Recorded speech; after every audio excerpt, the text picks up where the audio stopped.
Zachariah. He was a nice person. He was a decent person. He was very smart. He was the only Christian in the whole of the school. And I hated him. Because I thought as a Muslim, I must be better than him. But he was better than I. We start to beat him every single day that we come to school. And we agreed on that night, we need to kill him. It was dark. It was cold. And we went ahead of him. And we were 5 of us. We climbed a tree and we waited there. And from far away, we saw that a torch coming. And the light became bigger and bigger as it approaches us. And the minute that he just went under the tree, we jumped at him. He was crying, he was screaming, he was shouting. We broke his arm, we broke his leg. He started to bleed. And because he started to scream and begging for help, I put my hand in his mouth so that no noise will come out of it. Similar when you are slaughtering a sheep, it's just shivering, and the others were beating him. I felt very proud.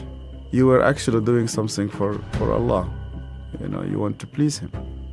And suddenly, he could no longer breathe, and we could not hear his voice. We left him in the wood between life and death. We went back, you wash yourself, and you pray. And Zechariah never came back. I've never seen him again. I was born and raised up in a very, very fanatic Muslim family. When I was a child, my father brought me to a Quran school.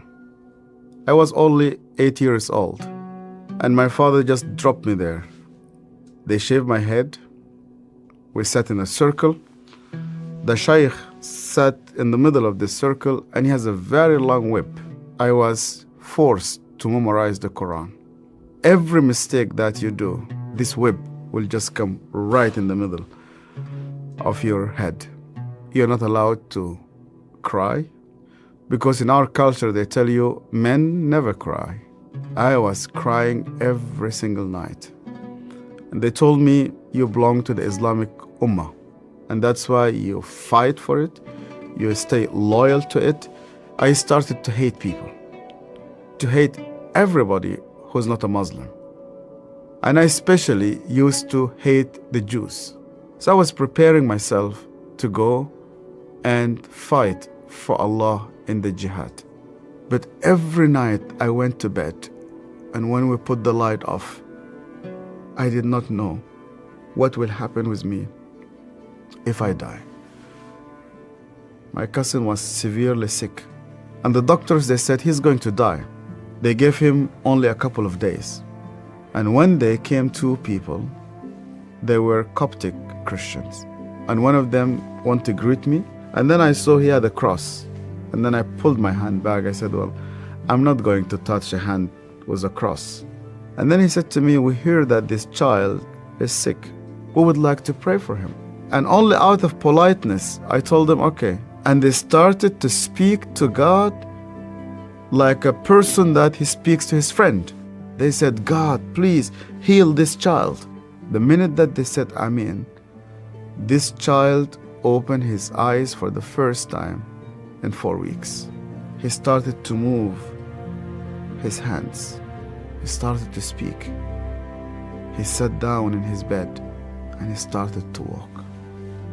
And one of those 2 persons who prayed sat down with me, and he said to me, you know what?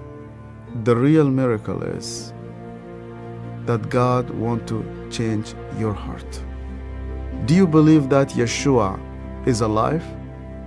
And I told him, yeah. Because according to the Islamic tradition, God took him to heaven and he's alive and he will come back one day. And he said to me, because he's alive, you can speak to him. That changed my entire life. And when I started to read the scripture, nobody needed to convince me to love the Jewish people.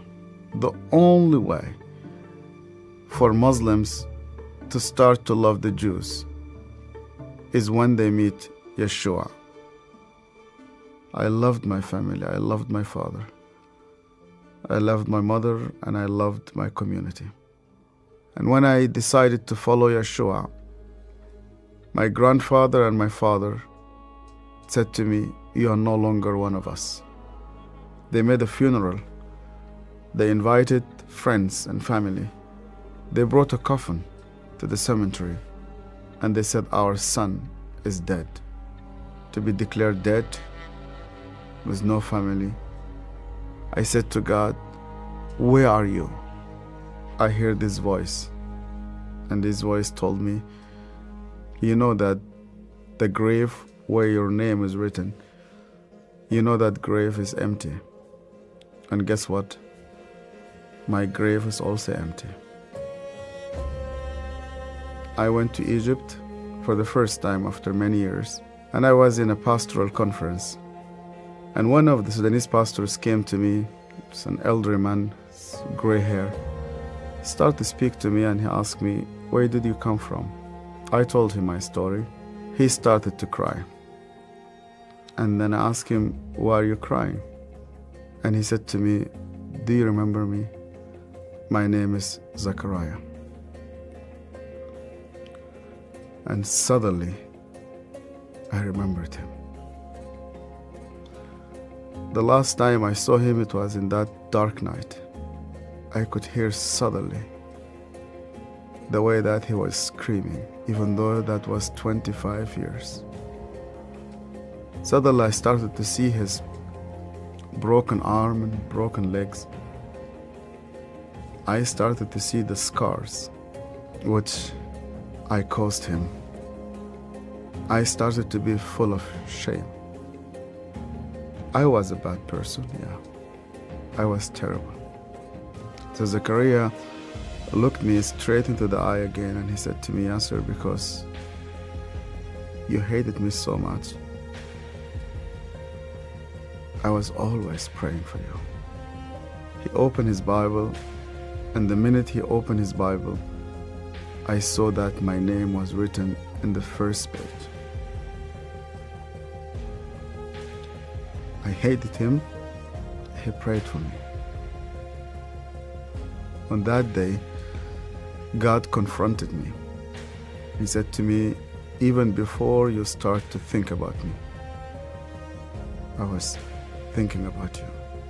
To love those who hate you, you need someone whose name is Yeshua."